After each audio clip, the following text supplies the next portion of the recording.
এখান থেকে আপনাদের সামনে দিয়ে অন্য দেশে চলে যায় চিকিৎসার জন্য, যায় না? এখান থেকে বছরে বহু মানুষ এইখান থেকে পার হয়ে চিকিৎসার জন্য যায়। এটা দেশের বৈদেশিক মুদ্রা তারা নিয়ে যাচ্ছে।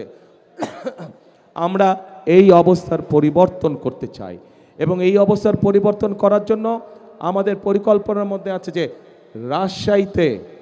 রাজশাহীতে আমরা বিশেষায়িত কোনো হাসপাতাল তৈরি করতে পারি কি না, যার ফলে এই এলাকার মানুষ সহ সমগ্র দেশের মানুষ চিকিৎসা সুবিধা পায়, যাতে করে আমরা বৈদেশিক মুদ্রা দেশে রেখে দিতে পারি, যাতে করে দেশের মানুষ দেশে থেকেই ভালো চিকিৎসা গ্রহণ করতে পারে। প্রিয় ভাই বোনেরা,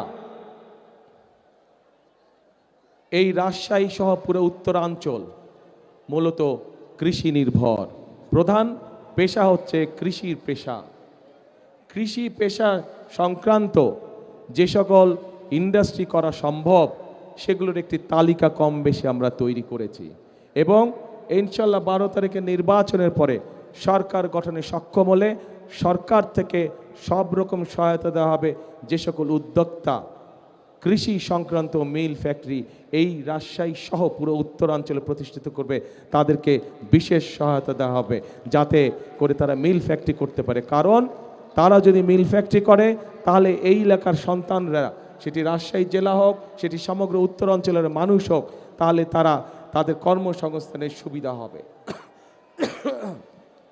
প্রিয় ভাই বোনেরা, যেহেতু রাজশাহী সহ উত্তরাঞ্চলের অধিকাংশ মানুষ কৃষি কাজের সাথে জড়িত, যদিও সমগ্র বাংলাদেশেরই অধিকাংশ মানুষ কৃষি পেশার সাথে জড়িত, দেশের বৃহৎ একটি জনসংখ্যার বৃহৎ একটি অংশ কৃষি পেশার সাথে জড়িত। কাজে কৃষক যদি আজকে ভালো থাকে তাহলে অবশ্যই দেশের মানুষ ভালো থাকবে। কৃষক যদি আজকে অর্থনৈতিকভাবে শক্তিশালীভাবে দাঁড়িয়ে থাকতে পারে তাহলে দেশের মানুষও সহজেই কৃষি উৎপাদিত যেগুলো পণ্য আছে সেগুলো তারা সহজেই তাদের ব্যবহারের জন্য ব্যবহার করতে পারবে সেগুলো। এবং সেই জন্যই কৃষক ভাইদেরকে সহযোগিতা করার জন্য আমরা ঠিক ফ্যামিলি কার্ড যেরকম মায়েদের হাতে পৌঁছে দিতে চাই, কৃষক ভাইদের জন্য আমরা কৃষি কার্ড একটি পৌঁছে দিতে চাই প্রত্যেক কৃষক ভাইদের কাছে, যার মাধ্যমে তারা ব্যাংকের ঋণ সহ, যার মাধ্যমে তারা সরকারের পক্ষ থেকে কীটনাশক ঔষধ, বীজ সহ, সার সহ এই সুবিধাগুলো সরাসরি আমরা কৃষক ভাইদের হাতে পৌঁছে দিতে চাই। এবং আমরা আরেকটি সিদ্ধান্ত নিয়েছি, আমরা হিসাব নিকাশ করে দেখেছি এবং তারপরে আমরা সিদ্ধান্ত নিয়েছি যে 10,000 টাকা পর্যন্ত যাদের কৃষি ঋণ এই মুহূর্ত পর্যন্ত আছে, ইনশাল্লাহ আগামী 12 তারিখে ধানের শীষ বিজয়ী সরকার গঠন করলে আমরা 10,000 টাকা পর্যন্ত কৃষি ঋণ সুদ সহ মওকুফ করব ইনশাল্লাহ। 10,000 টাকা পর্যন্ত কৃষি লোন সুদ সহ ইনশাল্লাহ আমরা মওকুফ করব ধানের শীষ ইনশাল্লাহ বিজয় হলে। কি ধাক্কা খেলেন নাকি একটু আপনারা? হ্যাঁ, মনে হলে ধাক্কা খেলেন একটু আপনারা? আচ্ছা, ঠিক আছে, ঠিক আছে, চলবে, আপাতত চলবে, ঠিক আছে ইনশাল্লাহ। কেন এই কাজগুলো করছে, এই পরিকল্পনার কথাগুলো আপনাদেরকে এই জন্য বললাম, এই কাজগুলোর কথা আপনাদেরকে এই জন্য বললাম প্রিয় ভাই বোনেরা, বিগত 16 বছর 17 বছর এই দেশের সাধারণ মানুষের ভোটের অধিকার যেরকম কেড়ে নেওয়া হয়েছিল, এই দেশের মানুষের কথা বলার অধিকার যেমন কেড়ে নেওয়া হয়েছিল, ঠিক দেশের মানুষের জন্য কোনো কাজ করা হয় নাই। আমরা দেখেছি যে কিভাবে কতগুলো মেগা প্রকল্প করা হয়েছে, এবং এই মেগা প্রকল্পের উদ্দেশ্যই ছিল মেগা দুর্নীতি। কিন্তু এলাকার মানুষের জন্য রাস্তাঘাট নির্মাণ, কৃষকদের পাশে দাঁড়ানো, মা বোনদের পাশে দাঁড়ানো, এই রকম কোনো কাজ, এলাকার হাসপাতাল, এলাকার স্কুল কলেজগুলো ঠিক করা, শিক্ষক ঠিক মতন পাঠানো, ডাক্তার ঠিক মতন পাঠানো, এগুলো কোনো কাজ বিগত 16-17 বছর হয় নাই। কাজেই এখন এই যে 5ই আগস্টে একটি পরিবর্তন হয়েছে, এই পরিবর্তনটি যেটি হয়েছে, এই পরিবর্তনটি হতে হবে জনগণের কাঙ্ক্ষিত পরিবর্তন, অর্থাৎ এই পরিবর্তনের মাধ্যমে আমাদেরকে নিশ্চিত করতে হবে যে এই পরিবর্তন জনগণের ভাগ্যের পরিবর্তন যাতে করে। এবং সেজন্যই আজকে আমাদের জন্য এই 12 তারিখে নির্বাচন অত্যন্ত গুরুত্বপূর্ণ। প্রিয় ভাই বোনেরা, 12 তারিখে বাংলাদেশের মানুষকে আজকে সিদ্ধান্ত নিতে হবে, আমাদেরকে সিদ্ধান্ত নিতে হবে যে আমরা আগামী দিন দেশকে কোন দিকে পরিচালিত করব। দেশকে আমরা গণতন্ত্রের দিকে পরিচালিত করব নাকি দেশ অন্য কোনো দিকে চলে যাবে, এই বিষয়ে আমাদেরকে সিদ্ধান্ত নিতে হবে। গণতন্ত্রের দিকে যদি আমরা দেশকে ধাবিত করি, গণতন্ত্রের দিকে যদি আমরা দেশকে পরিচালিত করি, তাহলে আপনাদের সামনে আমি যেই পরিকল্পনার কথাগুলো তুলে ধরলাম, আপনাদের যেই দাবিগুলো বা আপনাদের যেই চাওয়াগুলোর কথা তুলে ধরলাম, মানুষের উপকার হয় এরকম কাজের কথা যেগুলো আমি তুলে ধরলাম, সেই কাজগুলোকে বাস্তবায়ন করা সম্ভব হবে। কিন্তু আমরা যদি গণতন্ত্রকে ধরে রাখতে না পারি, তাহলে মেগা প্রজেক্ট হবে, জনগণের কোনো প্রজেক্ট হবে না।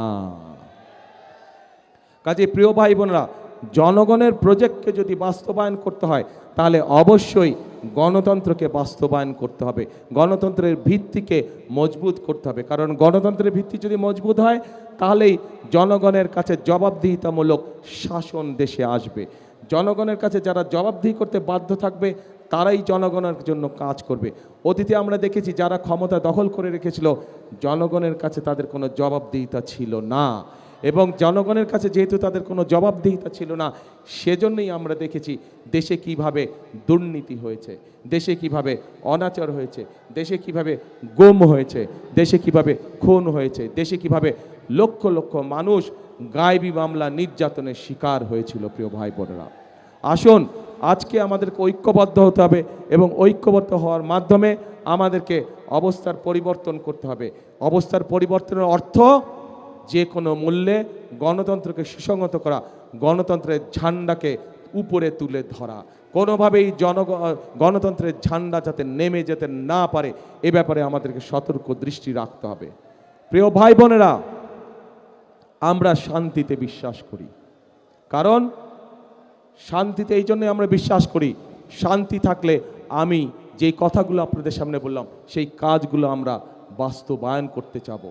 আমরা ঝগড়া ফ্যাসাদ বিবাদের মধ্যে যেতে চাই না, এবং যেতে চাই না বলেই আজ আমি এখানে দাঁড়িয়ে কারো কোনো সমালোচনা করছি না। বরং আমি যদি সমালোচনা করি, আপনাদের কোনো লাভ হবে? আপনাদের পেট ভরবে? আপনাদের কর্মসংস্থানের ব্যবস্থা হবে? আপনাদের কৃষি লোন 10,000 টাকা যে মওকুফ করব আমরা, সেটা করা সম্ভব হবে? ওটা করা সম্ভব হবে না। সেজন্যই আমি কারো সমালোচনায় যেতে চাই না। কিন্তু কোথাও যদি কোনো অনাকাঙ্ক্ষিত কোনো ঘটনা ঘটে থাকে, অন্তর্বর্তীকালীন সরকার আছে, তাদেরকে বলবো সঠিক সুষ্ঠু তদন্ত করুন, সঠিক সুষ্ঠু তদন্ত করুন। সেই তদন্তে যদি বিএনপির কোনো ভূমিকা থাকে, সঠিক তদন্ত করার জন্য আমরা সহযোগিতা করব, সাহায্য করব। কিন্তু অবশ্যই ঘটনার সঠিক তদন্ত হতে হবে, সঠিক তদন্ত অনুযায়ী দেশের আইন অনুযায়ী বিচার হতে হবে। যদি কোথাও কোনো বিভেদ, কোনো সমস্যা হয়ে থাকে, আমাদের পক্ষ থেকে পরিষ্কার কথা, আমরা দেশে শান্তি চাই। মুসলমান, হিন্দু, খ্রিস্টান, বৌদ্ধ সকলকে নিয়ে আমরা শান্তিতে বসবাস করতে চাই এই দেশে। 71 সালে যখন দেশ স্বাধীনতার যুদ্ধ হয়েছিল, তখন আমরা যখন যুদ্ধে ঝাঁপিয়ে পড়েছিলেন, মুক্তিযোদ্ধারা যখন যুদ্ধে ঝাঁপিয়ে পড়েছিলেন, তখন আমরা কেউ দেখিনি কার কোন ধর্ম।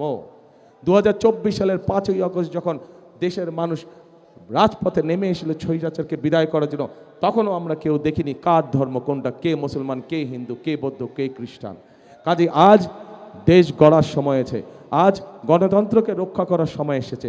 আজ আমরা ধর্ম দেখতে চাই না, আমরা দেখব ভোটার, আমরা দেখব মানুষ, আমরা দেখব সে বাংলাদেশি, তার সবচেয়ে বড় পরিচয় সে বাংলাদেশি, তার সবচেয়ে বড় পরিচয় সে গণতন্ত্রের বিশ্বাসী, শান্তিতে বিশ্বাসী।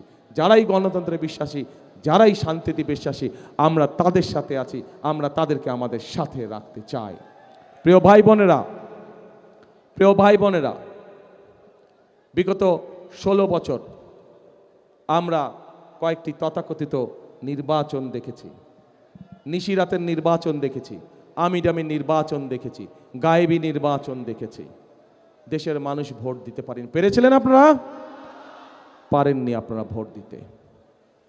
তারা চলে গেছে যারা ভোটের অধিকার কেড়ে নিয়েছিল।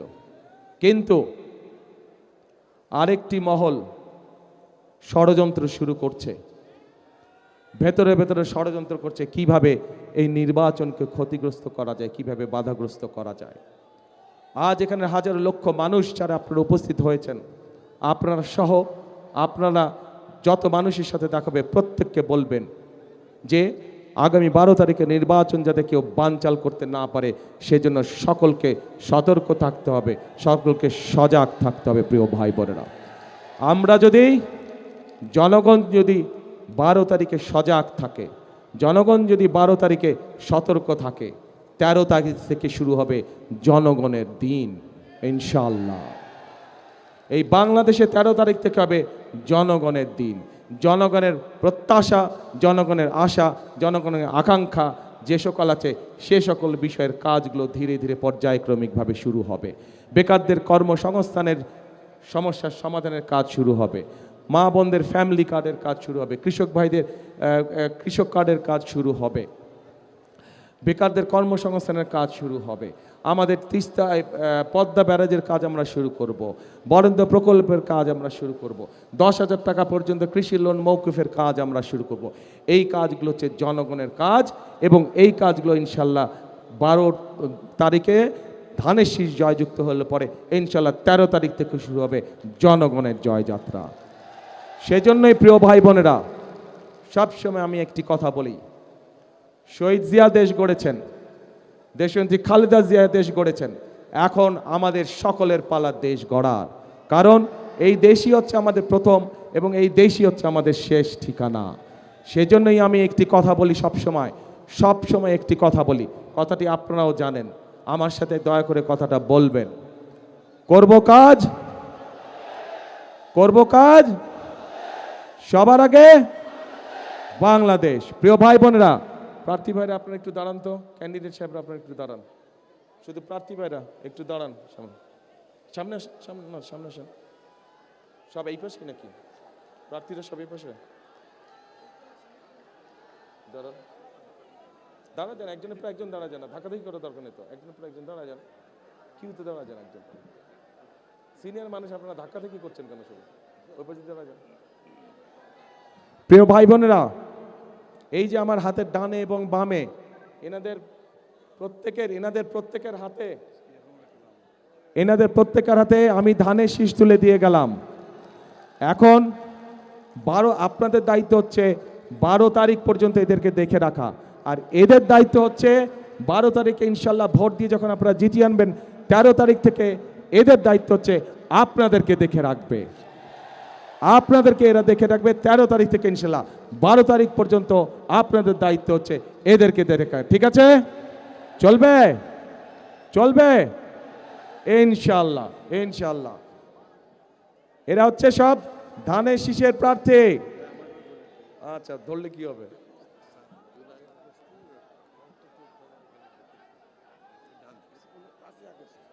প্রিয়